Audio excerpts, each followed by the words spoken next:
pienso sobre mi labor literaria. Yo soy un periodista que aspira a escribir una novela medianamente decente y que disfruta mucho escribiendo, que cuida mucho lo que escribe.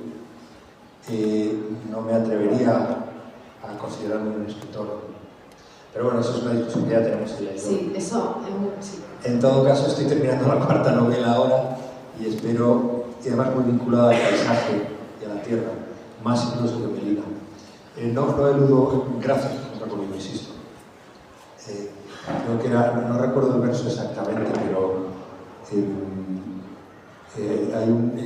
es un poeta, el poeta catalán Joan Margarit, en su poemario Joana, que lo dedica a su hija, cuando habla de la muerte, uno de los poemas en que habla de la muerte, dice la felicidad es, ¿cómo es? Tengo que decir la memoria, la felicidad es una cosa extraña, es una cosa rara. Yo siento, yo estoy de acuerdo con eso. No soy un pesimista, todo lo contrario, pero disfruto de la felicidad porque no es el estado en el que habitualmente vivimos ni el que debemos aspirar a vivir, porque todos estaríamos frustrados. Y para mí es un momento de felicidad estar aquí, conocer a Antequera, que no lo conocía, y poder hablar de Melina con alguien como Cristina, que es alguien a quien admiro, quiero mucho y sabe mucho de libros, de letras y de la vida. Dicho lo cual,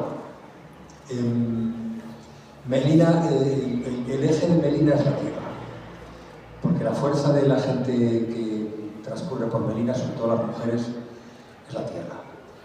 Se la da la tierra, se la da la mina, se la da la ausencia de los maridos que están muertos en la cárcel o que mueren por la represión o mueren por la mina.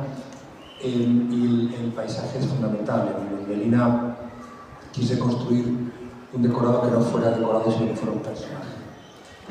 Y tanto me gustó que en eso estoy ahora, se estoy terminando ahora. ¿Por qué?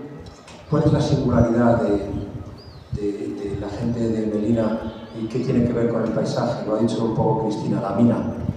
La mina es la explotación de la tierra y simplemente la evocación de la mina, a todos nosotros, aunque no tengamos de familia minera o que ha vivido alrededor de la mina, nos evoca dolor, nos evoca sufrimiento, nos evoca injusticia.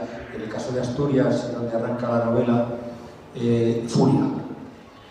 La revolución del 34 tuvo un poco de recorrido en Cataluña y mucho recorrido muy violento en Asturias.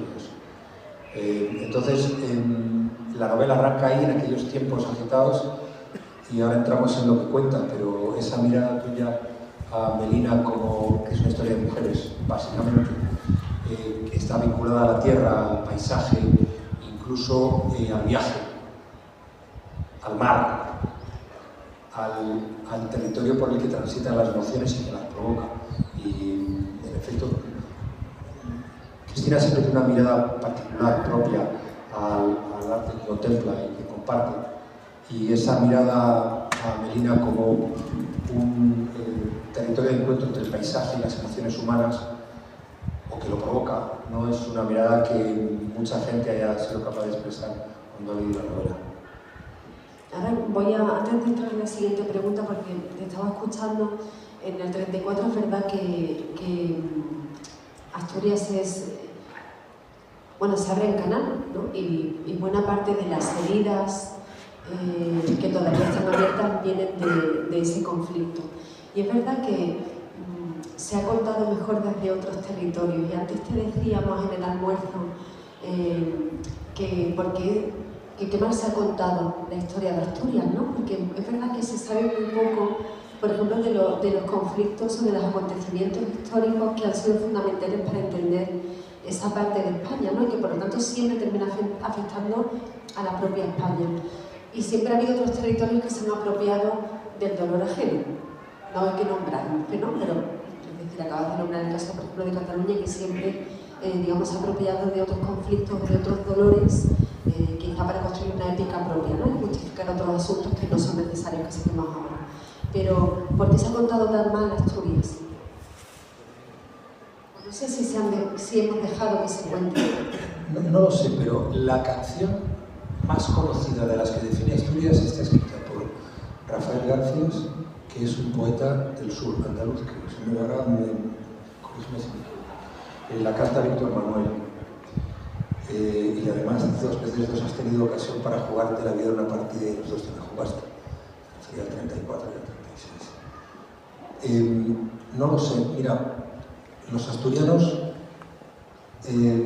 adolecemos de algo que es muy sorprendente para quien no conoce la sociedad y la vida en Asturias, ¿no? No terminamos de creernos el valor que tenemos.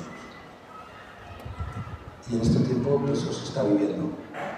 Entonces, yo creo que Asturias, que se ve bien desde fuera, que se admira en el paisaje, en la gastronomía, en el talante, en la que convive un orgullo de patria con un espíritu abierto que no excluye, que integra, no es capaz todavía de ponerse en valor a sí misma. Yo creo que el episodio de la Revolución del 34 tuvo más recorrido en Asturias por la violencia con que se emplearon los revolucionarios y la tremenda violencia con que se empleó la propia República. Aquel tipo llamado Francisco Franco a reunir con los regulares, que aparecen también en una escena especialmente violenta en Mieres, ¿no? Los que venían de Marruecos. Entonces, quizá la razón sea esa, no lo sé, pero hay otros ámbitos, hay otros territorios, hay otras políticas que han contado mejor su historia o que la han convertido en leyenda mucho mejor de lo que otros espíritus.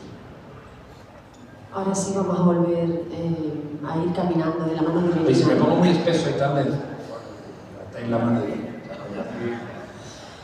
a mí hay una frase de Vivian Gornick cuando ella, que es una escritora muy ruda, ¿no? Incluso áspera y a veces desagradable, cuando ella escribe Apegos feroces, que es la historia de su madre y ella, una historia de desencuentro perpetuo. Una madre y una hija que jamás se van a comprender y que, como toda madre y toda hija, están condenadas a encontrarse, ¿no? Entonces hay una frase muy interesante que dice que los materiales personales de todo escritor siempre es una fuente inagotable para la creación, pero que nunca los sentimientos que afloran de ese material personal debe ser el centro de la creación de la novela. Y en verdad debe ser así, ¿no? El material personal, la producción personal, la vida, tiene que ser la inspiración, pero no el sentimiento que te evoca tiene que estar en el centro, ¿no? Porque entonces la literatura se vuelve otra cosa. Ante esto que estamos comentando del 34, del 36, de la dureza de una tierra que todavía tiene cicatrices en el propio paisaje, ¿cómo se toma la distancia adecuada para que Melina sea la novela que es? Sobre todo porque nace del entorno familiar. Mira, yo no sé si tomé distancia, seguramente sí. Yo recuerdo haber leído hace tiempo y he pensado mucho cuando estaba escribiendo la novela se publicó en diciembre del 23, en Mieres, Asturias. Pensé en una de las citas, una de las frases que introduce Vargas Llosa en su carta a un joven escritor. Dice que un escritor tiene que ser capaz de enfrentarse a sus demonios. Y yo quise conscientemente enfrentarme a mis demonios. Porque Melina es una historia que cuenta en la primera parte la historia real de mi madre. Melina es mi madre hasta que se va de Mieres. Y lo que se cuenta en la novela es el padecimiento, es una mirada distinta a aquella época. Porque no es una mirada del historiador, es la mirada de una niña que sufre las consecuencias de un padre comprometido con la revolución. O sea, y hasta que no va ella al exilio, no se reconcilia con su padre y con su propia historia. No se da cuenta de lo que hiciera en el caso. Para ella es un padre cruel, ausente, incluso para el lector. incluso para mi familia. Hay gente que no ha entendido la idea. Pero, y son mis propios fantasmas, no son los de mi madre, porque es una vida durísima. Y es un sufrimiento, es una niña que durante toda su infancia está buscando el afecto de su padre y del padre ausente. Está presente, está con ellos, pero está en otras cosas. Y está en una revolución y un compromiso que va mucho más allá del familiar. Entonces ya no lo entiendo. Y quizá la distancia sea esa. Quizá, no lo sé, pero me parece muy oportuna esa consideración, esa reflexión, porque yo estoy hablando de algo que es mío, pero creo que ser capaz de contarlo sin que mi emoción esté ahí. La emoción tiene que estar en el lector, tienes que provocarla en el lector.